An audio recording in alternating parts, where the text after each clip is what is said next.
Well, it's towards the end of the day. It's been a good, productive day today. Feet a little achy, and that's a pretty good deal. And I was thinking of some of the yarn that I made recently. You know, when it catches on the spinner a little bit, and you get these thicker parts and thinner parts and thicker parts and thinner parts, you know, we call that slub. And you can make a slub yarn, and some people really like it. And in my mind, I wanted everything to be perfectly uniform. I just wanted to be perfect.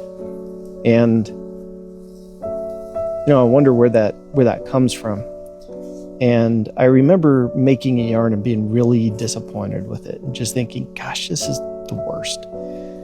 And my mentor, the person who's been teaching me, she saw it and she said, no, this is beautiful. People have asked me to make this in the past. And it has personality, depth, and it makes something that's unique. And that helped me with a bit of a paradigm shift. That coupled with another time. So in my previous video, I mentioned that I made a drum carder. And it had a little bit of play in it. It wasn't perfect. And I thought, well, if I were to make another one, I'd do it all better. And I gave it to somebody, a friend of mine. And the reason why is I have a gigantic carder now. I could card whatever I want. But I gave it to her. And I was, you know, apologizing for all the flaws and, oh, sorry this and sorry that. And she goes, wait a minute. You mean something handmade isn't completely perfect that you're giving to somebody in a handmade community? That's what we want. We want the personality, the jankiness. I think it was her word. And you know, what a wonderful thing to say and to feel.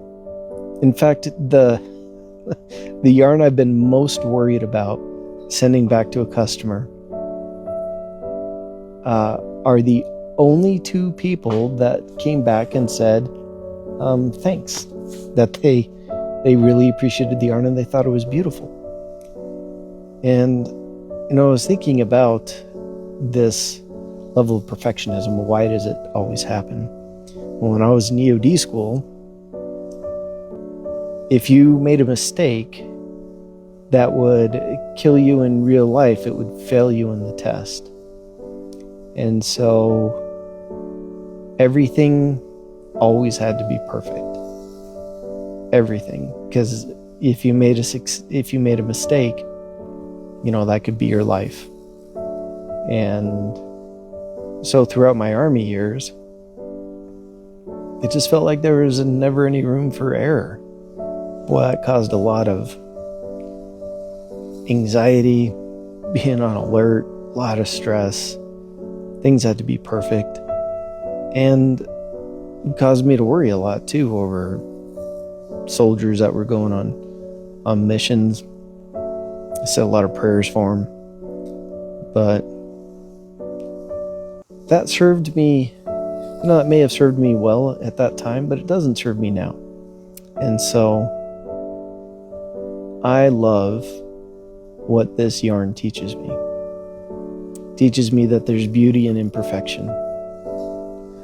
That it doesn't have to be perfect. That a gift can still be filled with love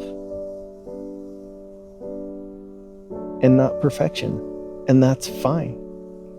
It doesn't take away from the yarn. It doesn't take away from me that I'm not perfect or that you guys aren't perfect or anything like that. And that it's maybe there's a bit of slubbiness in me too. And maybe I didn't like the slubbiness at the time. But that's part of what makes us all beautiful.